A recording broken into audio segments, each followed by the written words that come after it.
اب آپ اگلا باب دیکھیے، باب حلاوت الایمان، ایمان کی چاشنی۔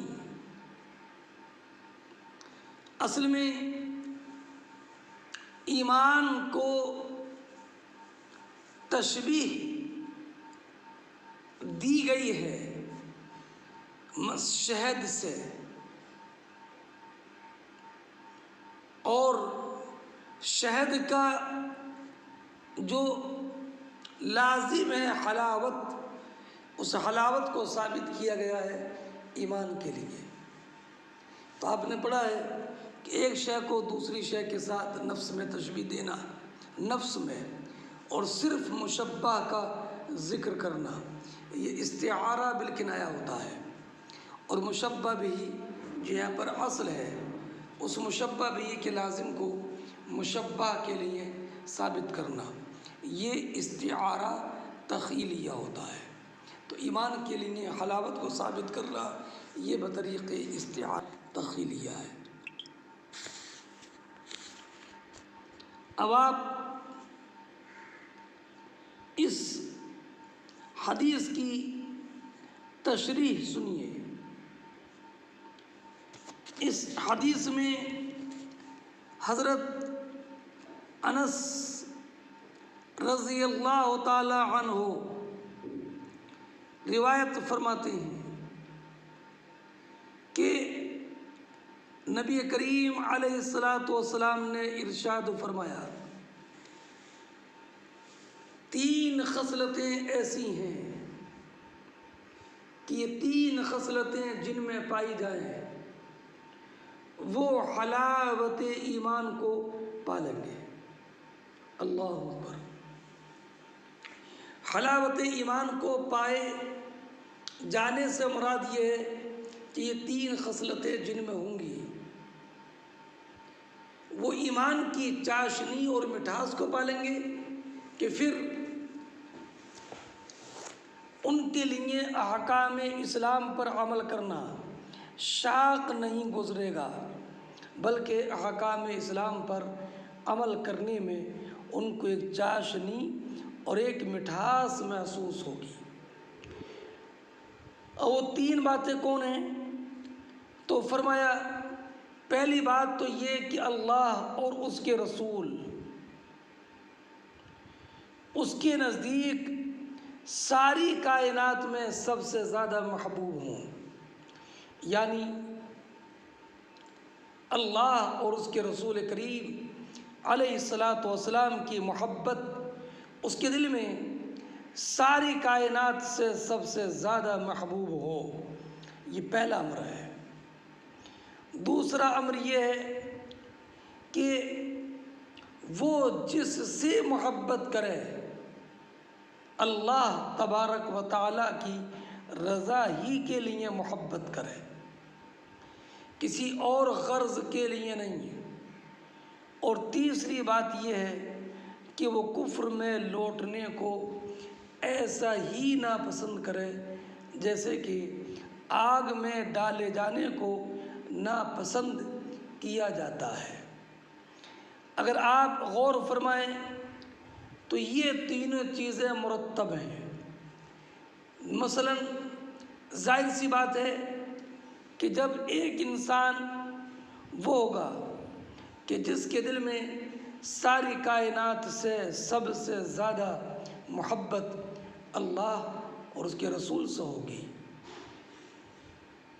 تو اب اگر وہ کائنات میں کسی سے محبت کرے گا تو اللہ کی رضا ہی کے لیے کرے گا، اور جب اللہ اور اس کے رسول سے محبت سب سے زیادہ ہے اور جس سے محبت ہے وہ اللہ ہی کے لیے ہے، تب وہ کفر میں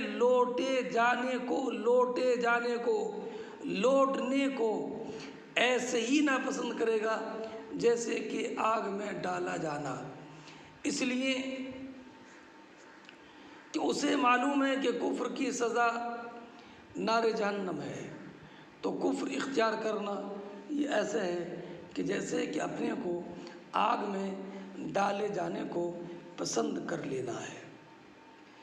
اب جب یہ تینوں چیزیں اور تینوں صفتیں کسی انسان میں حاصل ہو جائیں گی تو وہ ایمان کی حلاوت پائے گا۔ اللہ اور اس کے رسول سے سب سے زیادہ محبت ہے، جس سے محبت ہے اللہ ہی کے لیے ہے۔ کفر میں لوٹنے کو آگ میں ڈالا جانا سمجھتا ہے۔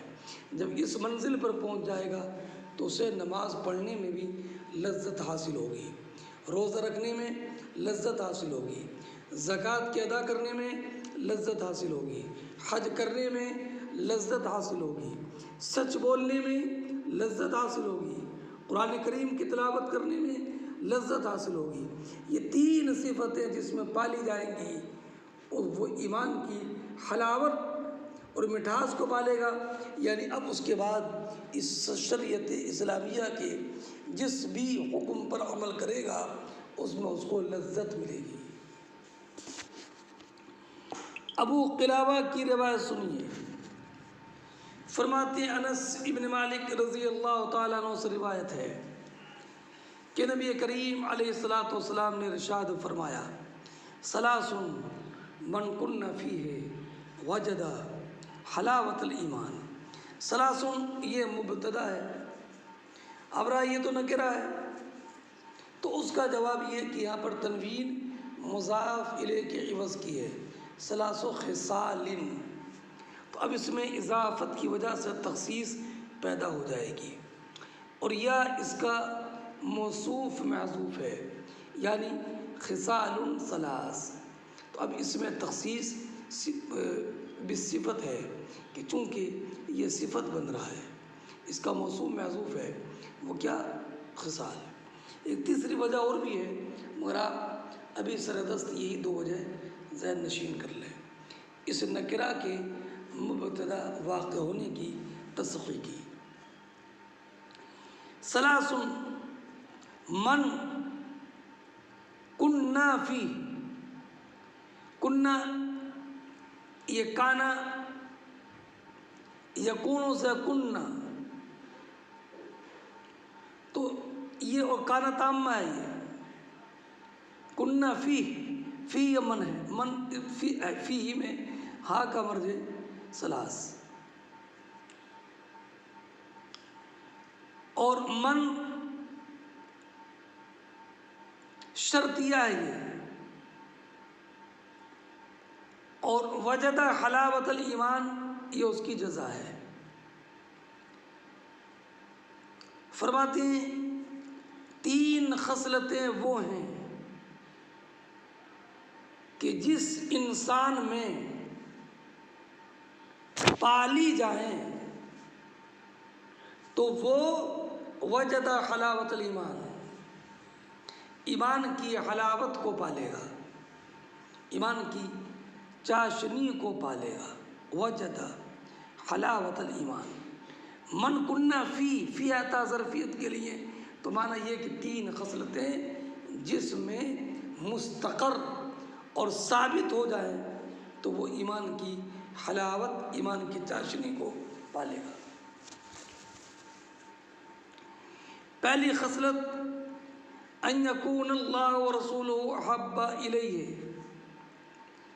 مما سواہما، اللہ و رسولہ یکونوں کا اسم ہے اور احبا یہ خبر ہے، تو اب ہونا چاہیے تھا احبا الف کے ساتھ، اس لیے کہ اسم تثنیہ ہے، تو اسم کے تثنیہ ہونے کے باوجود خبر کو احبا لانا اس وجہ سے ہے کہ آپ نے پڑھا کہ اس میں تفضیل کا استعمال جب من کے ساتھ ہو تو ہمیشہ مفرد مذکر استعمال ہوتا ہے، تو یہاں پر احبا ممن سوا ہوا ہے، من ما سوا ہوا استعمال، احبا اس میں تفضیل کا صیغہ ہے، من کے ساتھ استعمال ہے، اس لیے یہ مفرد مذکر کے ساتھ مستعمل ہے، اور سوا ہما میں ہما کا مرجع اللہ اور اس کے رسول ہے۔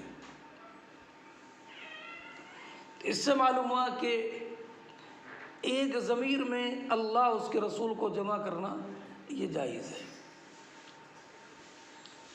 نبی کریم علیہ الصلاۃ والسلام نے ارشاد فرمایا ثلاثن، تین خصلتیں وہ ہیں کہ جس انسان میں یہ تین خصلتیں پائی جائیں گی وجد حلاوت الایمان، وہ ایمان کی چاشنی کو پالے گا۔ پہلی ان یکون اللہ یعنی احدھا، ان تین خصلتوں میں سے پہلی خصلت یہ ہے کہ اللہ اور اس کے رسول اس کے نزدیک زیادہ محبوب ہوں ما سوا سے۔ وَأَن يُحِبَّ الْمَرْءَ لَا يُحِبُّهُ إِلَّا لِلَّهِ، اور دوسری خصلت یہ ہے کہ وہ کسی انسان سے محبت نہ کرے مگر اگر کرے تو اللہ کی رضا کے لیے کرے۔ اور تیسری خصلت یہ ہے ان یکرہ ان یعود فی الکفر کما یکرہ ان یقذف فی النار، کہ وہ کفر میں لوٹنے کو ایسے ہی ناپسند کرے جیسے کہ آگ میں ڈالے جانے کو ناپسند کرتا ہے، یعنی اس کے لیے کفر نہایت مبغوض اور ناپسندیدہ ہو، ایسا ناپسندیدہ کہ وہ اس میں لوٹنا اتنا زیادہ ناپسند کرتا ہے جتنا کہ آگ میں ڈالے جانے کو ناپسند کرتا ہے، یعنی اس کے دل و دماغ میں رگ و پا میں ایمان بس چکا ہو اور اس کے لیے کفر مثل آگ کے انگارے کے ہو، کہ جیسے آگ کے انگارے کو انسان نہایت ناپسند کرتا ہے ایسی وہ کفر کو بھی نہایت ناپسند کرے۔